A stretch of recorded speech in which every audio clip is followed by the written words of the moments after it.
scope and magnitude has ever been achieved this rapidly, this quickly, and we're very proud of it. And I had tremendous help from the military, generals, admirals, and many of the great people at the White House.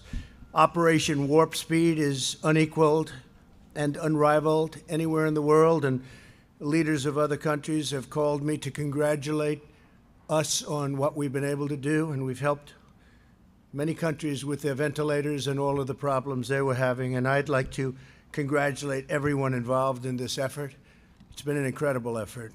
As a result of Operation Warp Speed, Pfizer announced on Monday that its China virus vaccine is more than 90% effective.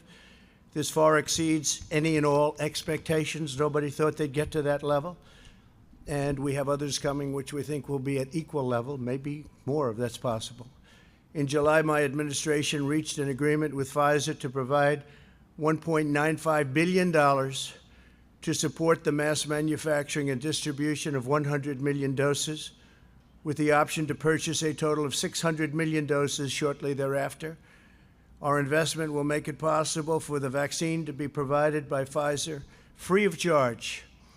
Pfizer said it wasn't part of Warp Speed, but that turned out to be an unfortunate misrepresentation. They are part. That's why we gave them the $1.95 billion, and it was an unfortunate mistake that they made when they said that. We will work to secure an emergency use authorization, which should be coming down extremely soon, and my administration will then coordinate the distribution of the vaccine, and it will be approved. I think, again, it will be approved very, very quickly, we hope. The average development timeline for the vaccine, including clinical tests and manufacturing, can take 8 to 12 years. Through Operation Warp Speed, we're doing it in less than 1 year. If you had a different administration with different people, what we've done would have taken, in my opinion, 3, 4, 5 years, and it would have been in the FDA forever. This is 5 times faster than the fastest prior vaccine development in history. 5 times faster. Say it again, 5 times faster. Nobody can believe it, actually. 3 other vaccines are also in the final stages of trial.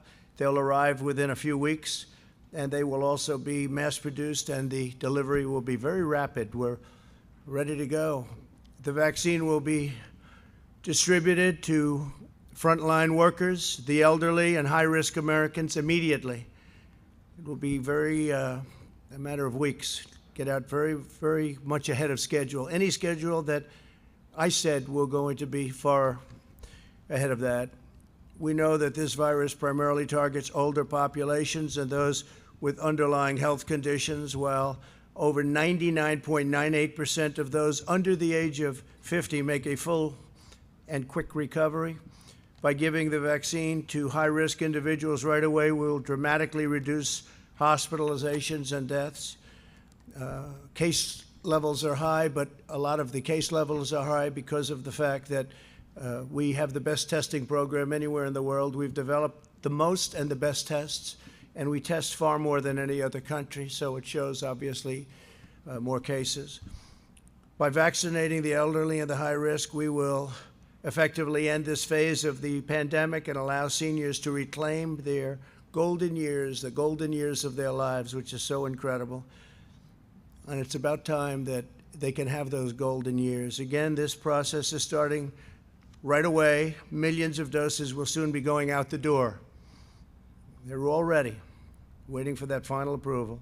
As soon as April, the vaccine will be available to the entire general population, with the exception of places like New York State, where, for political reasons, the governor decided to say, and I don't think it's good politically, I think it's very bad from a health standpoint, but he wants to take his time on the vaccine. He doesn't trust where the vaccine's coming from. These are coming from the greatest companies anywhere in the world, greatest labs in the world, but he doesn't trust the fact that it's this White House, this administration. So we won't be delivering it to New York until we have authorization to do so, and that pains me to say that.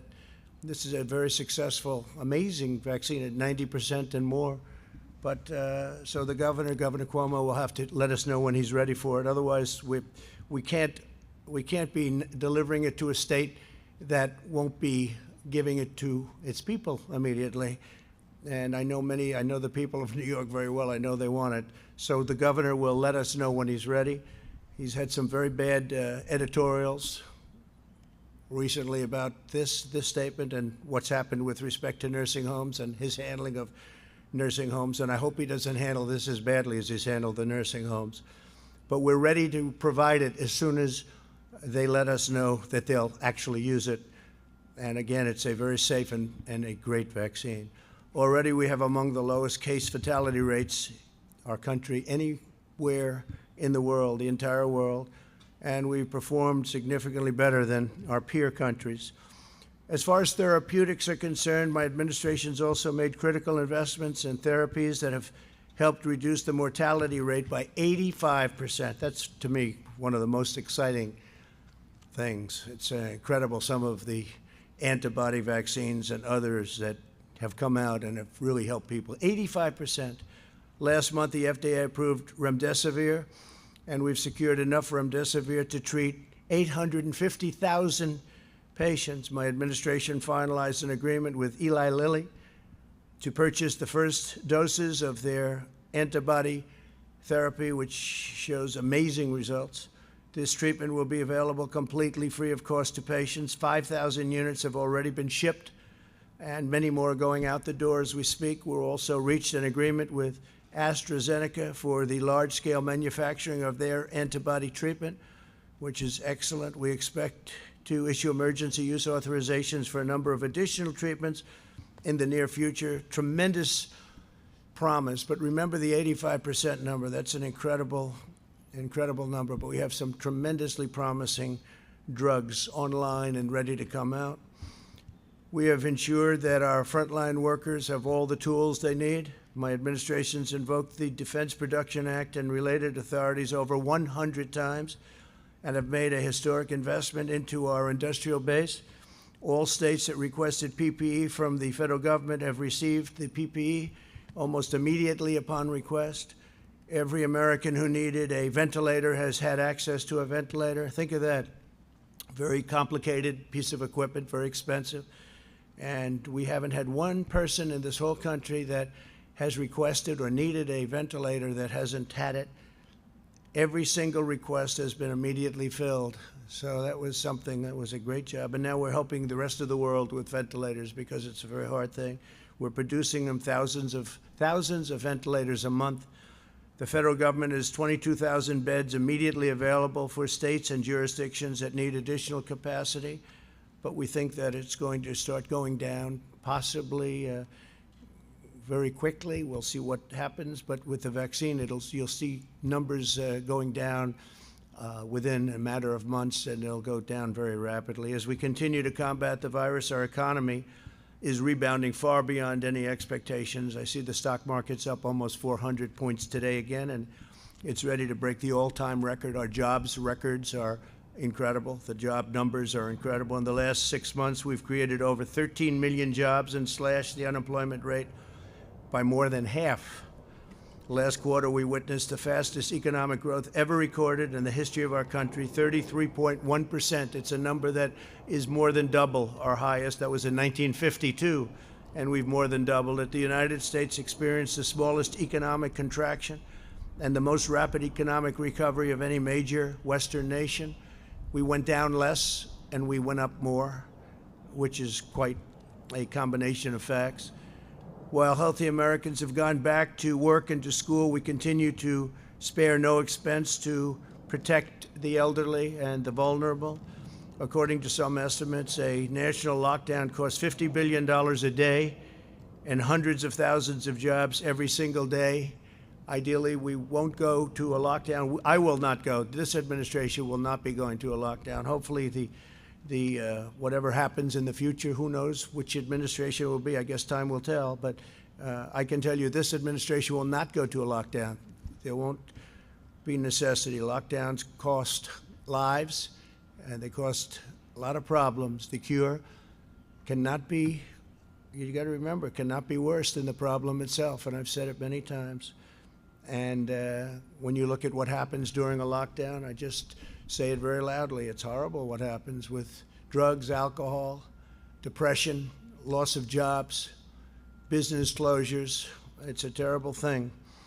So this administration will not go, under any circumstances, will not go to a lockdown, but we'll be very vigilant, very careful. We understand the disease. It's a complicated disease, but we understand it very well. We ask all Americans to remain vigilant, especially as the weather gets colder and it becomes more difficult to go outside and to have outside gatherings. And with that, I just want to ask some very talented people to come up and say a few words. General Perna and Dr. Slaoui have been incredible. The general is really getting started right now, but he's really what we don't know and what people don't know. He started putting this all together 6 months ago, and you're going to see some real action. So, General, maybe you'll start it off, and then, Doctor, you'll go right after that. Thank you very much, and then we're going to finish it off with Mike Pence. Okay? Thank you, please. Thank you, sure. Thank you, Mr. President. Hi, everybody. So Operation Warp Speed's mission is to enable and accelerate the development of vaccines and therapeutics to help control the COVID-19 pandemic and save lives.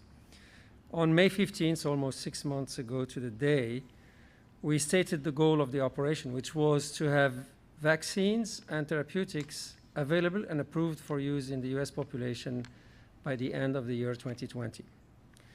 We said then that while very challenging, the goal was credible and therefore was worth trying with the best, our best to achieve it. Today, we're almost 6 months later, and I think we can say that significant progress has been made. And while we are not there yet, we are close to the objective. Let me share with you some facts. If I look at the vaccine side, we've selected a portfolio of 6 vaccines using 3 different platform technologies, and we elected to have 2 vaccines from each platform technology. First platform is what's called messenger RNA, and 2 vaccines using that platform were in the portfolio, one by Pfizer and one by Moderna. The second platform is using what's called live viral vectors, and we had 1 vaccine from J&J and 1 vaccine from AstraZeneca in partnership with Oxford University. And the third platform was the recombinant protein platform with 1 vaccine from a biotech company here in the US called Novavax, and another one from a partnership between Sanofi and GlaxoSmithKline.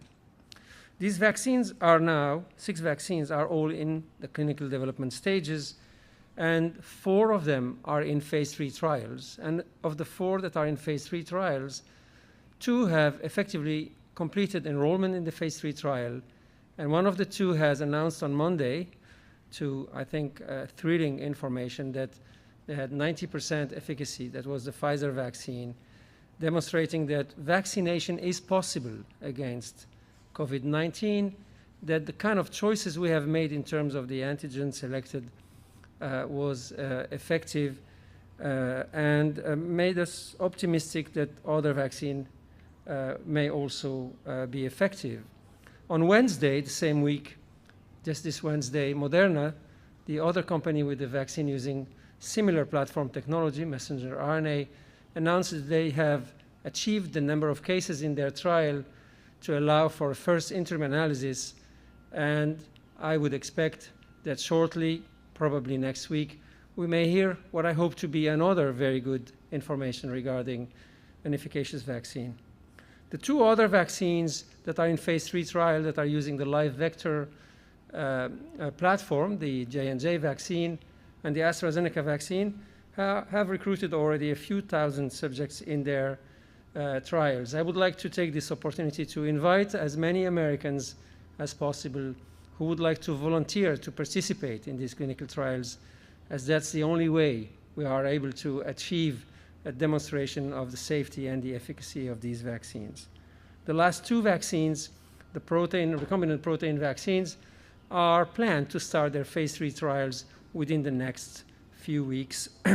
And while we are developing this vaccine, we haven't only looked at the clinical development, of course, in partnership with the companies that are the sponsors for the vaccine. We also invested very significantly in the manufacturing of this vaccine in such a way as to, when we have the clinical efficacy demonstration with these vaccines, we would also have vaccine doses to be able to immunize the US population. So the two vaccines that are completing their phase 3 trial are likely to be filing their files with the FDA for a potential emergency use authorization within the next few weeks. And hopefully, if approved, they could be used for immunization in the US population in the month of December. And we plan to have enough vaccine doses available for use in the US population to immunize about 20 million individuals in the month of December, and another 25 to 30 million per month on an ongoing basis from there on. And as of the month of February or March, if we have more vaccines approved, such as the live vectored vaccine, we may be able to immunize a larger number of Americans on an ongoing basis per month. Operation Warp Speed didn't only focus on vaccines. We also looked at therapeutics, and we have worked with a number of companies developing monoclonal antibodies, in particular, that are able to neutralize the virus. As Mr. President said, we have announced partnerships with Eli Lilly, with Regeneron, and with AstraZeneca. And on Monday, Eli Lilly's monoclonal antibody was granted an emergency use authorization to treat patients that are infected and at risk of hospitalization.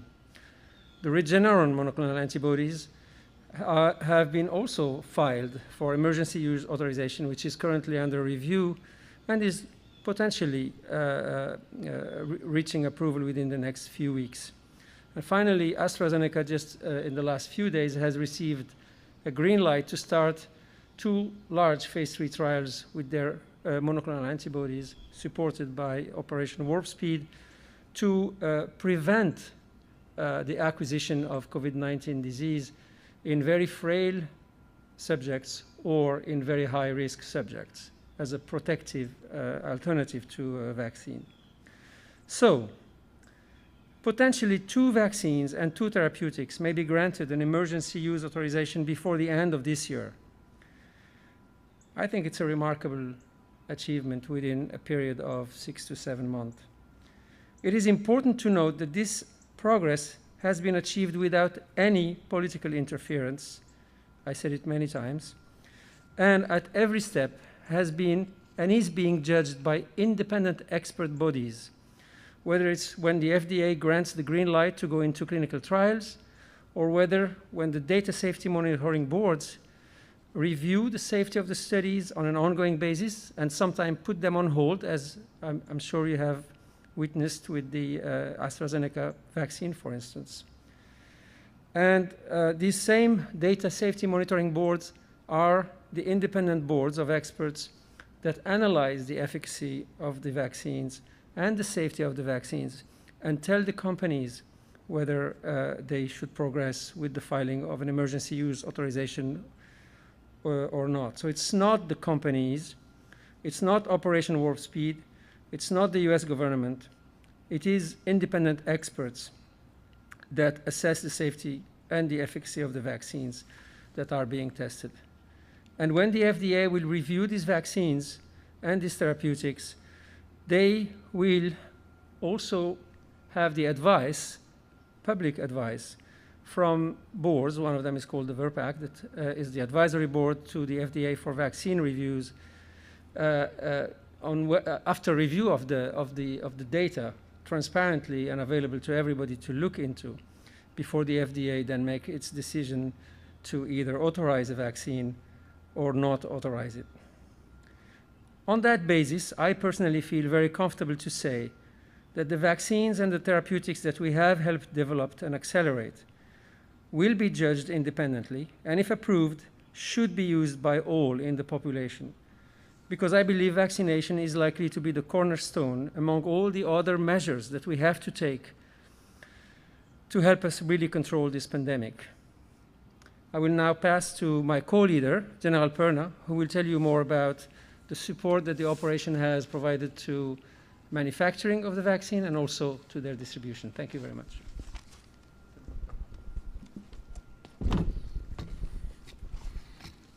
Mr. President, thank you for allowing me to continue service of our great nation as the co-leader with Dr. Moncef Slaoui on this mission. Let me start by emphasizing for me, what is Operational Warp Speed about? It is about saving lives. And it is a Herculean task that the President put us on many months ago. And as Dr. Slaoui just laid out, we are making steady progress and we are ready to execute.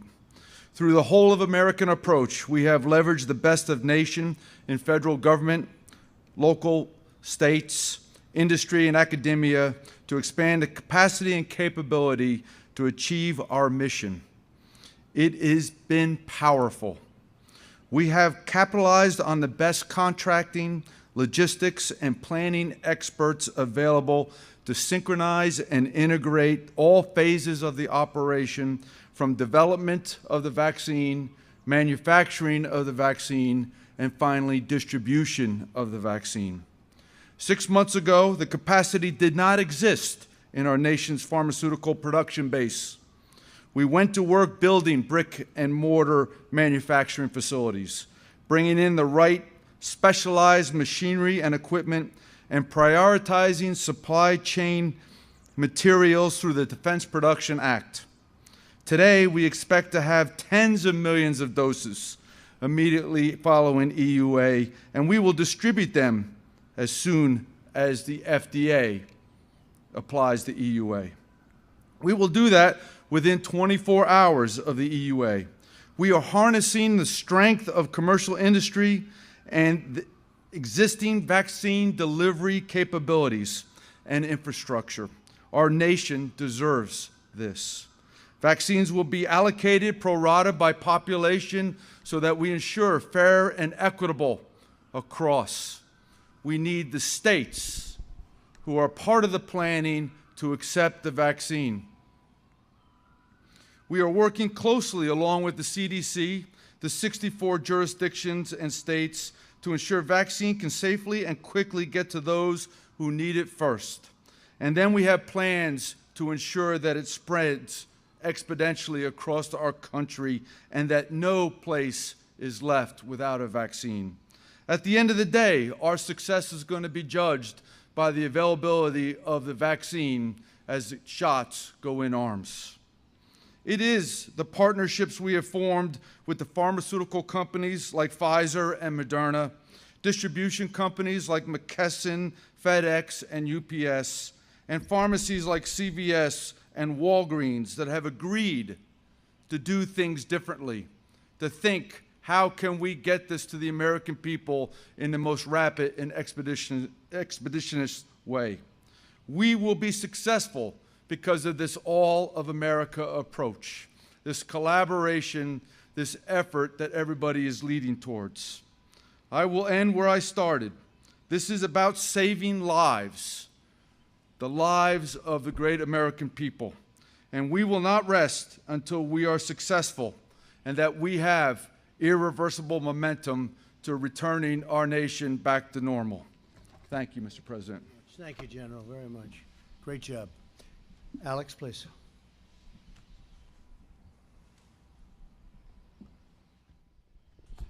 Thank you, Mr. President, for providing the leadership that's gotten us where we are today. The success that Operation Warp Speed has realized so far has been made possible only because of the bold vision you announced not even 6 months ago, right here in the Rose Garden.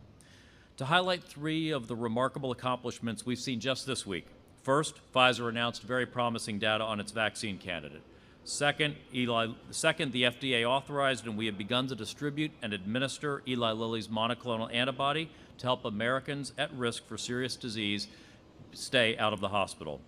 Third, another vaccine company, Moderna, announced that it's reached a critical clinical trial milestone, meaning we may see data from them within days.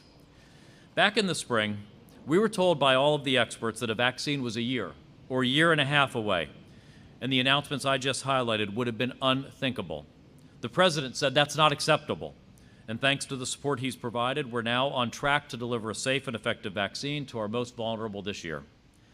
As I worked with the President to assemble this team and organize this effort, his support was indispensable at each step of the way.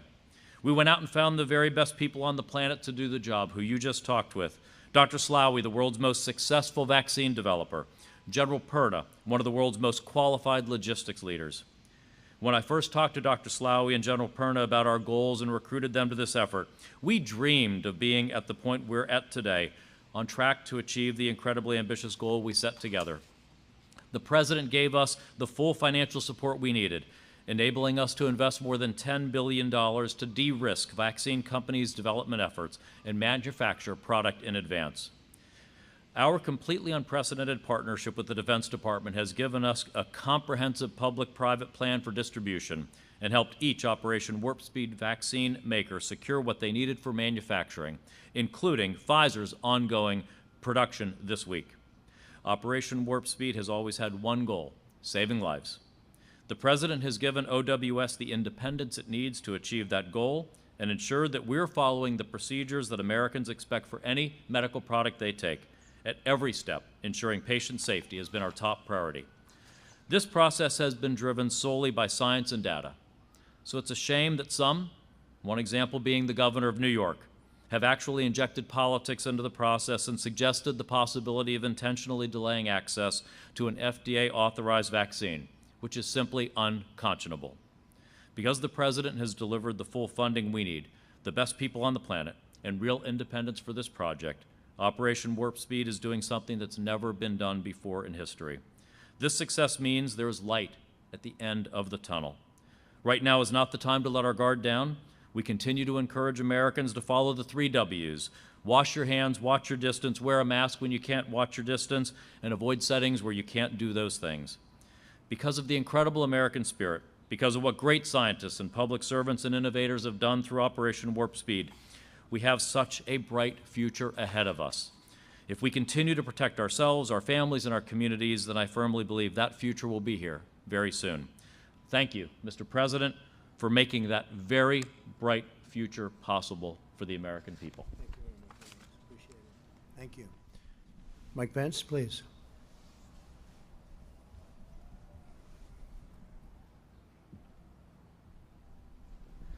Well, thank you, Mr. President, and on behalf of the White House Coronavirus Task Force, I was grateful to just have a few minutes today to commend the team of Operation Warp Speed.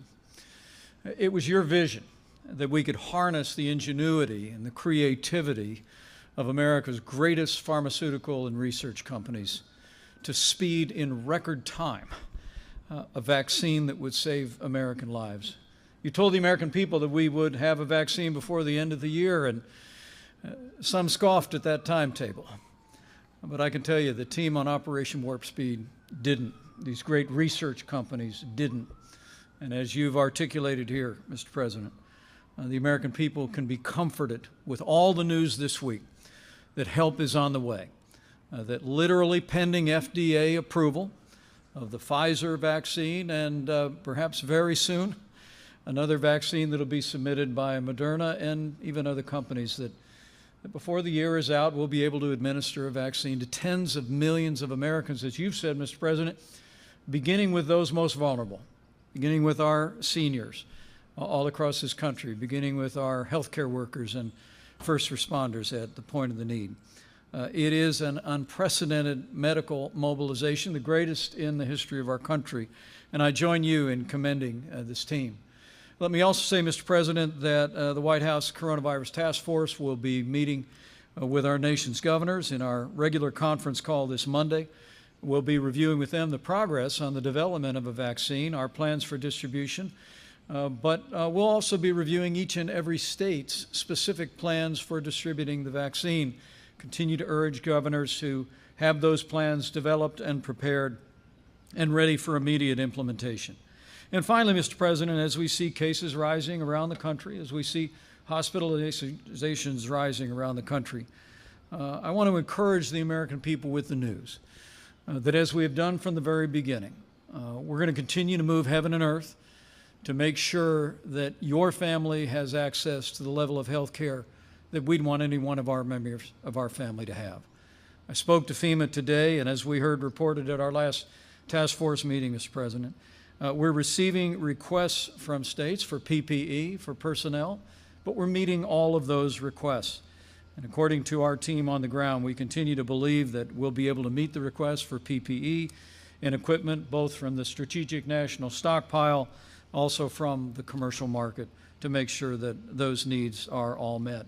And the American people can also be confident because of the system that you established, that since this past July, we're actually able to track PPE, gowns and gloves and N95 masks on a hospital-by-hospital basis.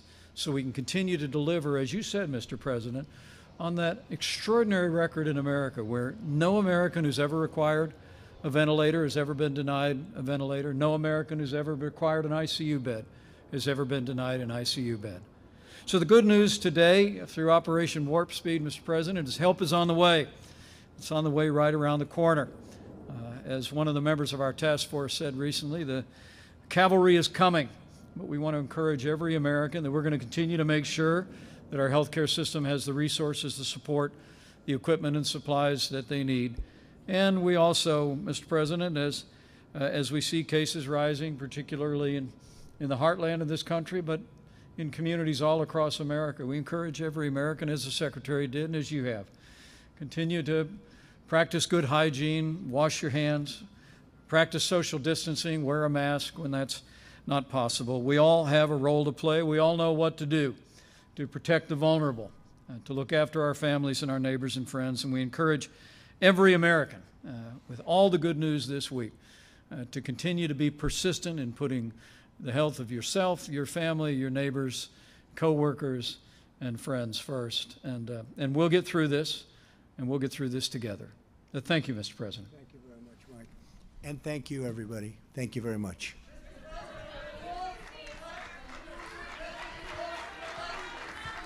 When we regret we lost the election, sir.